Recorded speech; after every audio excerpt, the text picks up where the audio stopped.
"Daddy, she looks just like Mommy." He turned and saw the face he thought he'd never see again. He lost the love of his life in a tragic accident, and just when he thought he'd never feel whole again, his late wife's best friend walked back into his world, looking heartbreakingly familiar and stirring emotions he thought were buried forever. What begins as a chance encounter quickly unravels a tangled past, hidden truths, and an impossible choice between loyalty and a second chance at love. Will Michael risk everything to heal, and can Olivia live in the shadow of a woman they both loved? Stay tuned, because this story will take you where love loss and destiny collide. Before we begin the story, leave a comment below. Tell us where you're watching from and subscribe to our channel so you don't miss our latest stories. Enjoy the story. The ocean breeze drifted through the open windows of the small restaurant perched along San Diego's coastline. Sea salt danced in the air, mingling with the scent of grilled shrimp and citrus from nearby plates. It was Sunday, Michael Turner's only true day off, and he was doing his best to enjoy lunch with his 5-year-old son, Liam. The little boy sat across from him in a booster seat, legs swinging as he devoured a plate of alphabet-shaped pasta. Michael sipped his iced tea and tried to focus on the simplicity of the moment, his son's laughter, the sunlight catching on his sandy hair, the easy hum of conversations around them. But nothing could have prepared him for the words that came next. Daddy, Liam said, pointing his spoon across the dining room with childlike certainty, "That lady looks just like Mommy." Michael froze mid-sip. He lowered his glass, slowly, eyes following the direction of Liam's outstretched hand. His heart gave a sharp, unnatural jolt. At first glance, the woman in question was just another waitress bustling between tables. Tan slacks, navy apron, chestnut hair pulled into a ponytail. But when she turned to laugh at something, a customer said. Michael's breath caught in his throat. The resemblance to Rachel, his late wife, was uncanny. The way she tucked her hair behind her ear, the curve of her smile, even the dimple that appeared on her right cheek. It was like seeing a ghost, wrapped in human warmth. Michael's hands began to tremble, and he quickly placed them in his lap. "Eat your pasta, buddy," he said, voice tight, trying to sound casual. "It's going to get cold." But Liam, oblivious to his father's shaken state, was already waving to the waitress enthusiastically. "Hi!" he called out. "Hi, Mommy lady!" Michael reached across the table to gently lower his son's arm. "Liam, don't do that, please." Too late. The waitress had noticed them. She smiled politely and walked toward their table with the practiced grace of someone used to balancing 5 plates at once and still making eye contact. "Hi there," she said kindly, leaning slightly toward Liam. "Did you need something, sweetie?" Michael couldn't speak. You look like my mommy." "Liam," declared cheerfully, pointing again. "But she's in the sky now." The waitress's smile faltered just a little. "Oh," she said softly, then looked up at Michael. Her eyes widened in stunned recognition. "Michael Turner?" she asked. Michael blinked. "Yes, it's Olivia Reyes. I was Rachel's roommate at Stanford." A flood of memories surged through him. Dorm rooms. Rachel's spontaneous laughter, late-night ramen runs. Olivia had been there for all of it, his college years, the beginning of his love story with Rachel. But they had lost touch after graduation. He hadn't seen her in over a decade. How are you?" he managed to say, his voice hoarse. Her face shifted into a quiet sorrow. "I'm so sorry, I had no idea about Rachel." Michael nodded, unable to find words. He reached into the bag beside him and handed Liam a pack of crayons and a notepad, an unspoken signal for grown-up talk. Liam obediently started doodling stick figures. It happened 18 months ago. Car accident. She was coming home from the grocery store. It was raining. He said the words plainly, as if he were recounting the weather. That was how grief worked now in rehearsed lines. Olivia knelt slightly beside the table. Her fingers resting on the chair, Rachel was She was one of the best people I've ever known. I don't even know what to say. Me either, Michael admitted. Some days I still expect her to walk through the front door. An awkward silence filled the space between them. Then Olivia stood and glanced at her watch. I should get back to work. But would it be okay if we talked sometime? Maybe about Rachel. I'd love to hear more about her life. I missed so much. Michael nodded. Sure, that'd be nice. Olivia smiled gently, scribbled her number on the corner of a paper napkin and handed it to him. Just as she turned to leave, Liam looked up and said, "Can she come to our house, Daddy?" Michael looked at the woman who resembled his late wife, yet wasn't, the woman who had once shared a dorm room with Rachel and was now standing here like fate had pulled her back into his orbit. Maybe, he said, and in that moment he knew that life was about to change again. Before we dive into what happens next, let me ask you, what would you do if someone who looked like your lost love reappeared in your life? Would you let them in? Drop your answer in the comments below.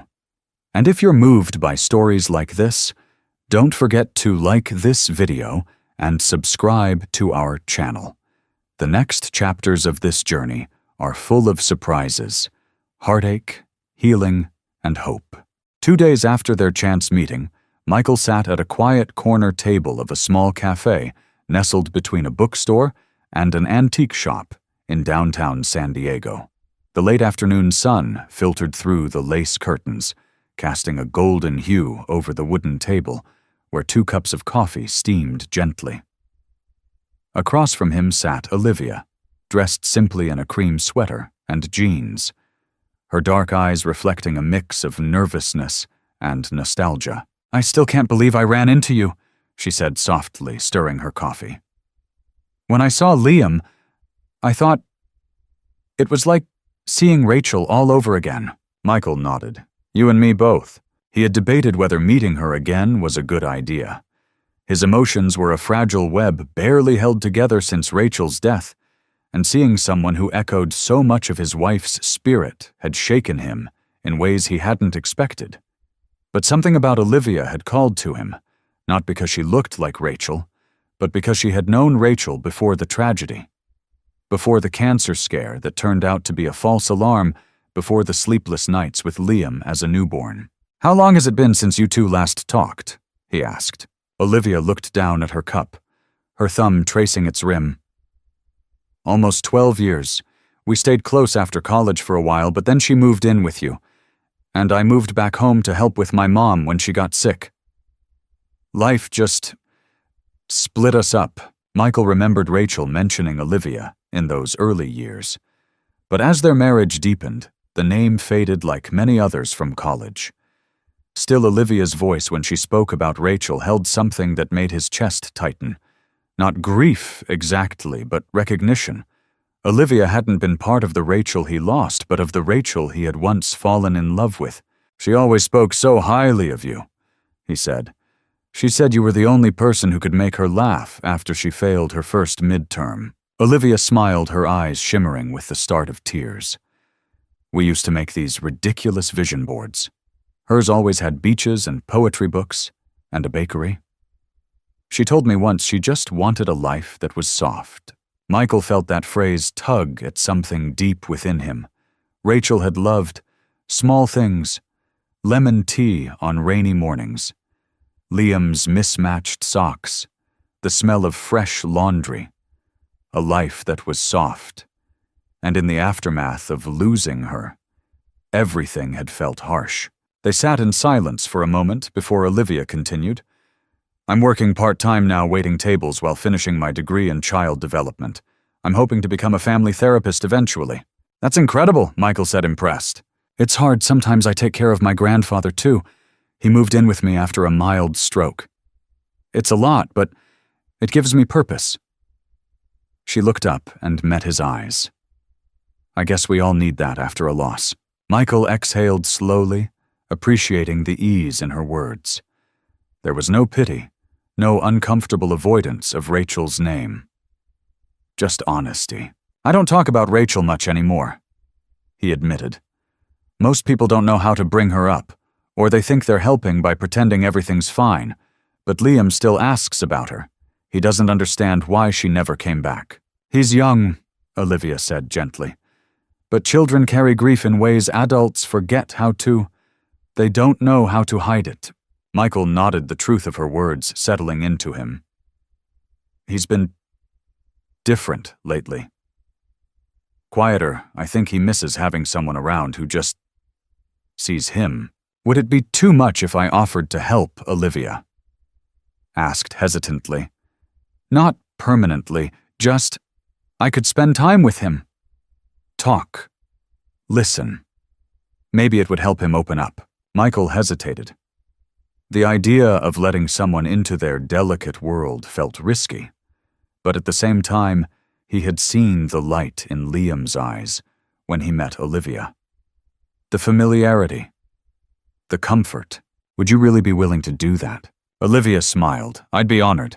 That night, after Liam had fallen asleep with a paper airplane still clutched in one hand, Michael sat alone on the porch, the night air cool against his skin. The stars blinked quietly above, indifferent to the ache in his chest. But for the first time in a long while, the ache didn't feel so sharp. A new chapter had begun, unexpected, tentative, but quietly hopeful. It began subtly the way Liam's laughter returned, like a soft melody in a house that had been silent for too long. Olivia started spending afternoons at Michael's home, initially under the guise of helping Liam adjust. She brought puzzles, children's books, and simple crafts. She never pushed, never tried to replace what was lost. She was just present, listening, encouraging, creating space for a little boy to be a little boy again. Michael watched from the sidelines, at first unsure if what he was doing was wise. But every time he saw Liam curl up beside Olivia on the living room rug, or beam with pride when she praised one of his drawings, the knot in his chest loosened just a little more. One rainy afternoon, Olivia and Liam built a fort from bed sheets and couch cushions in the living room. Michael arrived home early and paused at the doorway, watching the pair inside their make-believe world. Olivia was reading a storybook by flashlight, her voice animated, and Liam was giggling uncontrollably, curled under a blanket with wide, shining eyes. It wasn't just that his son was happy. It was that he was safe again, emotionally held, in a way that Michael hadn't been able to provide alone. Later that night, as the storm passed outside, and Liam slept soundly upstairs, Michael stood in the kitchen with Olivia. She was rinsing out mugs from the hot cocoa they had shared. "You're good with him," he said quietly. "I just meet him where he is," she replied. "That's all kids need. Someone to sit in their world for a while." Michael leaned against the counter studying her. I never realized how much I needed someone to sit in mine too. The silence that followed wasn't uncomfortable. It was heavy with something unspoken. Something neither of them dared name just yet. Olivia eventually broke the moment I should go. "My grandfather needs his evening meds. I'll walk you to your car," Michael offered, grabbing an umbrella. The drizzle outside had slowed to a mist, and they strolled down the path side by side. As they reached her car, she turned to him, rain clinging to her lashes. "I know this is complicated," she said gently, "but I want to be here for Liam and for you. Not because of Rachel, because of now." Michael looked at her, really looked at her. Not as a reflection of his past, but as a woman standing in the present, choosing to be a part of their fragile, healing world. "I want that too." He admitted, his voice low but steady. "But I'm scared that I'm moving too fast, that I'm betraying her memory." "You're not," Olivia said, reaching for his hand. "Grief doesn't mean you have to stop living. Sometimes it just means living differently." He held on to her hand a second longer than necessary, then stepped back as she opened her door. "Drive safe," he murmured. That night, Michael sat at his desk and pulled out a photo album Rachel had started during her pregnancy with Liam. He hadn't opened it since her death. Flipping through the pages, he saw snapshots of joy beach trips, bedtime cuddles, Liam's first spaghetti-smeared grin. He stopped on a page labeled Dreams, where Rachel had scribbled a list of things she hoped for: teach Liam to swim, see the Grand Canyon bake pies with a granddaughter someday. At the bottom, in smaller handwriting, if I'm gone before I get to do it all, I hope someone else finishes it for me. Michael closed the album gently, a tear sliding down his cheek. He wasn't replacing her. He was continuing the life they built. And maybe Olivia was meant to help carry that life forward. The next morning over breakfast, Liam looked up from his cereal and asked, "Is Olivia coming today?" Michael smiled. "She is good." Liam said, his voice bright. "She makes the house smell like cookies and happy." Michael looked at his son, this small, honest soul who had endured more loss than most adults could handle, and made a quiet promise to himself he would honor Rachel by giving their son the joy she had always wanted for him. And maybe in doing that, he'd find joy again, too. The days that followed unfolded with a quiet rhythm that felt almost like healing. Olivia became a fixture in their lives, not just in Liam's afternoon play and learning, but in the little moments that marked a household coming back to life. Morning coffee shared on the back porch, casual dinners filled with laughter walks to the park, where Liam proudly introduced her as his special friend, but not everyone was pleased. Michael's mother-in-law, Eleanor Price, had always carried an air of elegance tinged with stern propriety. Since Rachel's death, she had stepped in, often providing care for Liam and keeping the house running while Michael staggered under the weight of grief. Her presence was solid, dependable, and a little controlling, and she had made it clear that she considered herself the guardian of Rachel's memory. Eleanor's first encounter with Olivia had been courteous but cool. She watched Olivia with sharp, assessing eyes, offering tight-lipped smiles, and asking pointed questions masked as polite conversation. Michael hoped it was just initial skepticism, a protective instinct toward her grandson. But over time it became obvious Eleanor didn't trust Olivia, or rather she didn't trust the speed with which she was becoming a part of their lives. One evening after dinner, Eleanor lingered in the kitchen while Michael cleared plates. "She's very involved," Eleanor said, her tone carefully neutral. "She's helping," Michael replied without looking up. Liam's happier. More open. "I see that. And it's good. But have you considered how this might affect him long-term? He's still mourning. We all, our children, confuse attachments with permanence." Michael set the plate down a little harder than necessary. "Eleanor Olivia's not trying to replace Rachel." "But she is," Eleanor said quietly. "Whether you mean her to or not." The words stung, not because Michael hadn't asked himself the same question, but because they came laced with judgment he hadn't earned. "I'm not replacing anyone. I'm trying to live, so is Liam." "She looks like Rachel," Eleanor said, barely above a whisper. "That's what disturbs me most." Michael turned to her, weariness in his eyes. "You think I chose her because of that?" "I think grief makes people blind to their own needs or their mistakes." There was a long pause. Michael exhaled slowly. "I'm not blind, Eleanor. I'm grateful for everything you've done, but you don't get to decide how I heal or how Liam does." She left soon after, tension still thick in the air. Michael said nothing about the conversation to Olivia. Instead, he focused on the way Liam lit up when she arrived, the small happiness she brought into their quiet home. But the doubts planted by Eleanor took root. Michael found himself questioning moments he once welcomed. Olivia's hand brushing his when they passed dishes at dinner, her laugh at one of his dry jokes, the way his heart lifted when he heard her voice. One night after reading Liam to sleep, he stepped out to the porch where Olivia was sitting, a book in her lap and a blanket around her shoulders. "You're quiet tonight," she said, closing the book. He sat beside her, unsure where to begin. Eleanor came by earlier. Olivia didn't need to ask what that meant. "She's not comfortable with me." "No," he admitted. She said, "She thinks I'm confusing Liam, that I'm using you to fill something I lost." Olivia looked down at her hands, silent. "I don't believe that," he added quickly. "But it made me realize I haven't asked you if this, what we're doing, feels right to you." She turned to face him. eyes steady. Michael? I'm not confused. I know this is messy and complicated. I'm not here to take anyone's place. I'm here because I care. About Liam. About you. And I'm okay with going slowly, whatever pace you need. Her voice was calm, but it carried the weight of someone who had thought about this more than once. Michael felt something in him settle. He reached out, took her hand. I don't want to rush anything. I just know that life feels better when you're around. Olivia smiled soft and steady. Then that's enough for now.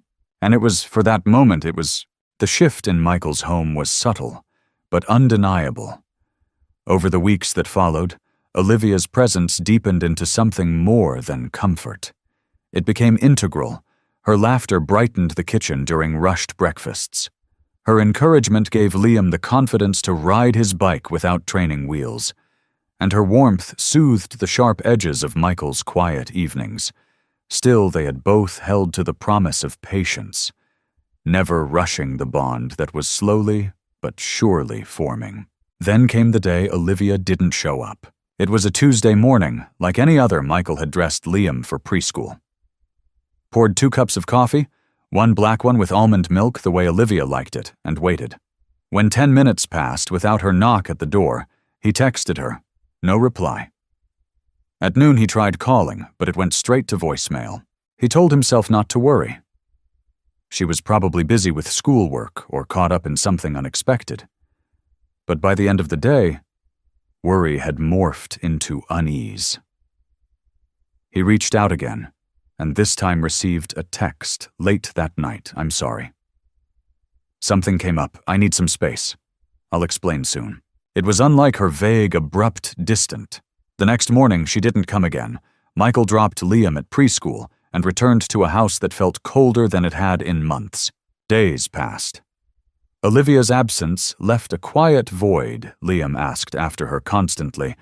When is Olivia coming back? Did she go on a trip? Can we call her? Michael didn't know how to answer, and that hurt more than he expected. He realized how much he had relied on her, not just for help with Liam, but as a companion in this strange healing journey they'd started together. On the 4th day, he received a call from a number he didn't recognize. Michael, it's George, Olivia's grandfather. Michael stood frozen in the middle of the living room. George, is everything okay? She's at the hospital, George said, his voice tight with emotion. She's fine, but she's exhausted mentally and physically. She's been pushing herself too hard, trying to be strong for everyone else. When she collapsed yesterday, I brought her in. Michael felt the wind leave his lungs. Why didn't she tell me? She didn't want you to worry, George replied. But I think she needs you now, and I think you need her too. That evening, Michael drove to the hospital, heart pounding the whole way.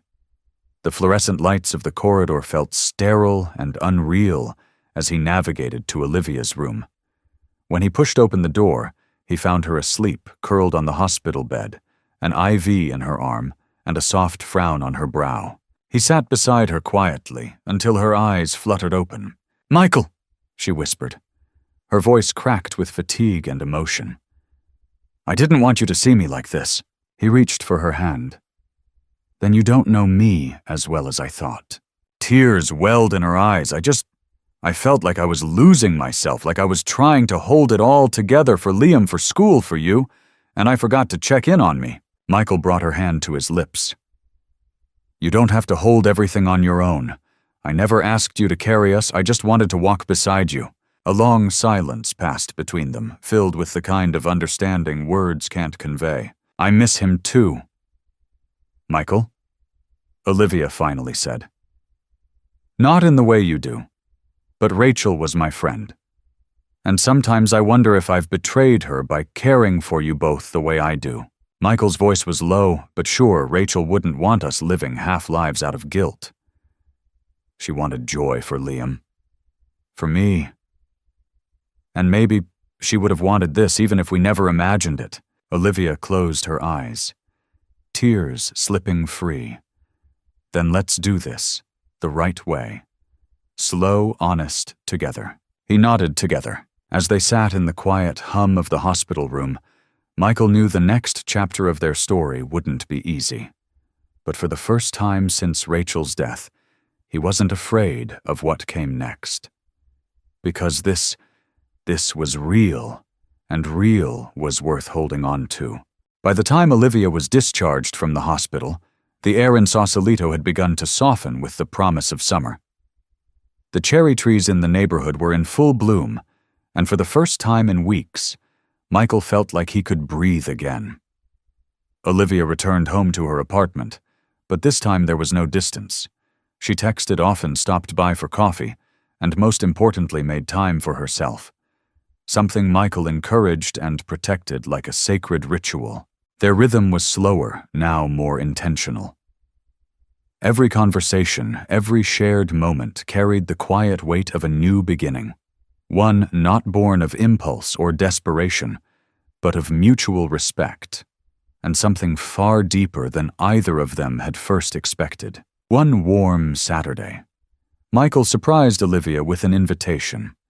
A visit to the place he and Rachel had once called their reset spot, a quiet overlook on the Marin headlands, just above the cliffs, where the Pacific stretched wide and endless.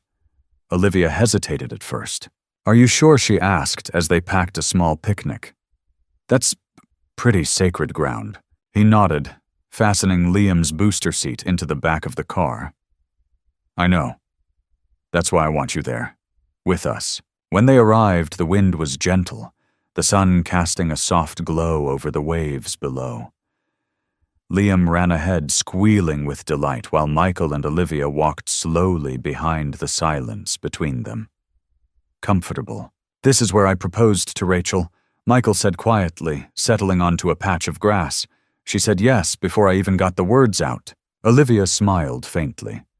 "Sounds like her." He nodded. "And I think, if she could see us now, she'd tell me to stop looking backward, to stop waiting for her to walk through the door." Olivia turned to him, eyes gentle. "You don't have to let go of her to move forward." "I know," he said. "I'm starting to believe that love doesn't get replaced, it just changes shape." They sat in silence. The wind pulling at Olivia's hair, Liam returned breathless and flushed, holding out a bouquet of wildflowers. "For you," he said, placing them in Olivia's lap. "And for Mommy too, because I think she'd like them." Olivia's eyes shimmered, but she kept her voice steady. "Thank you, sweetheart. I think she would too." Later that evening, after Liam had fallen asleep in the car, they drove back toward the city. Olivia's hand rested on Michael's knee, a quiet anchor in the growing certainty between them. But not everyone welcomed that certainty. The next day, Victoria arrived unannounced. She stood on the porch in her crisp linen suit, her expression unreadable. Michael stepped out to meet her, not wanting to wake Liam. "Can we talk?" she asked, eyes darting toward the house.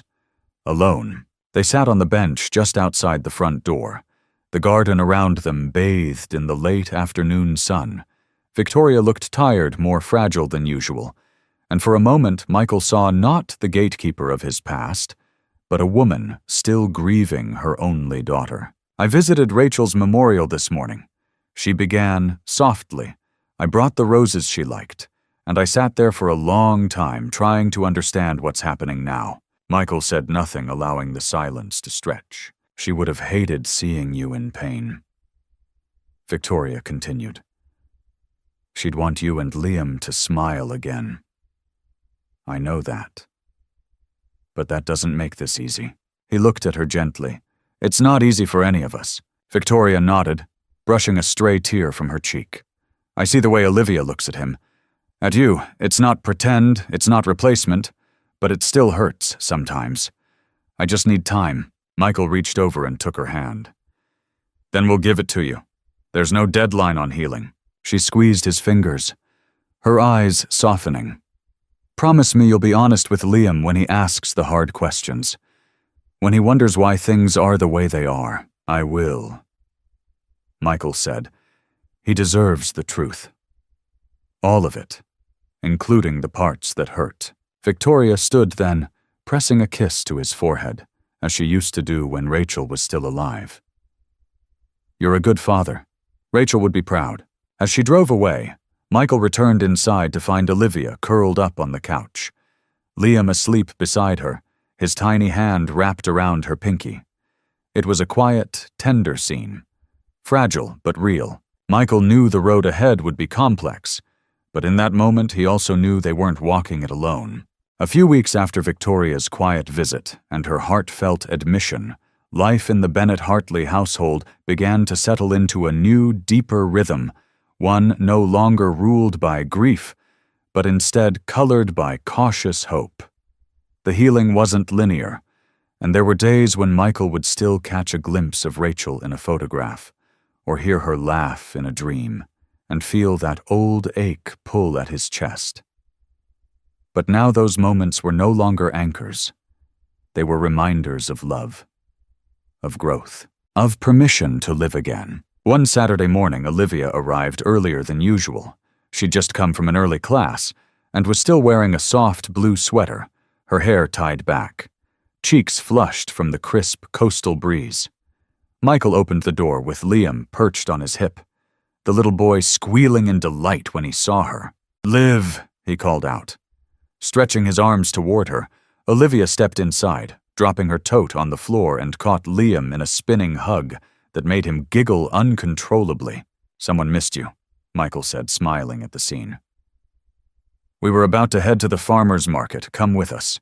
They strolled through the Saturday crowd in Sausalito's town square, stopping to sample fruit, listen to a street musician, and pick out sunflowers. Olivia's favorite Liam insisted on carrying the bouquet, although it dragged against his knees as he walked. Michael noticed the way Olivia looked at Liam now, not just with affection, but with something softer, deeper, a quiet claim that words hadn't yet named.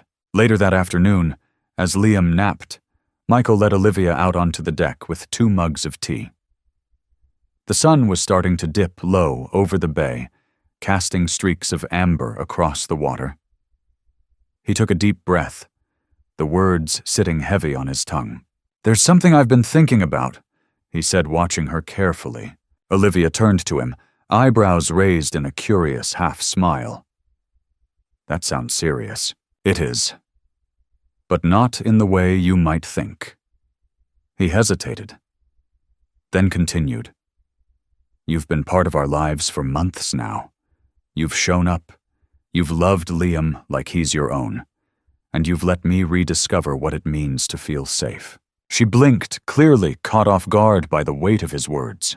Michael set his mug down and reached into his back pocket, pulling out a small gold key. No velvet box, no grand gestures, just a symbol of trust. "I'm not asking for forever, not yet," he said, his voice low and steady. "But I want this to be more than weekends. I want you to know you belong here, with us. Will you move in?" Olivia stared at the key in his palm, then at him, her eyes already glistening.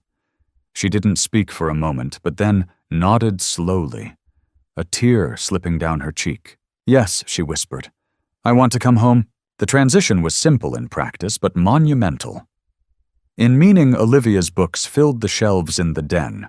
Her favorite mug appeared in the kitchen cabinet next to Liam's dinosaur cups.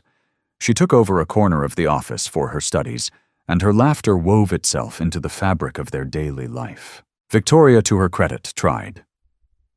She arrived one Sunday afternoon with a homemade apple pie and a hesitant smile. Over dinner, she watched Olivia help Liam with his fork and gently wipe applesauce from his chin, her expression unreadable. When dessert was served, she finally spoke. "You're good with him," she said quietly. Olivia looked up, surprised. "Thank you." Victoria nodded. "Once I wasn't sure I'd be able to say that. But I'm trying." Michael reached over and squeezed her hand. "That's all any of us can do." Months passed, and seasons shifted again. The home they shared began to feel like something sacred, not perfect, but honest. Built on laughter, loss, forgiveness, and a commitment to keep choosing one another.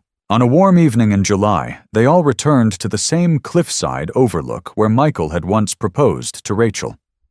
This time they brought a picnic, and instead of a ring, Michael handed Liam a framed photo of Rachel and whispered, "Let's show her how far we've come." As the sun dipped into the Pacific, Olivia stood beside him, her hand clasped in his, Liam between them, giggling as the wind tousled his hair. Michael looked out across the water and said softly, "We made it, Rachel.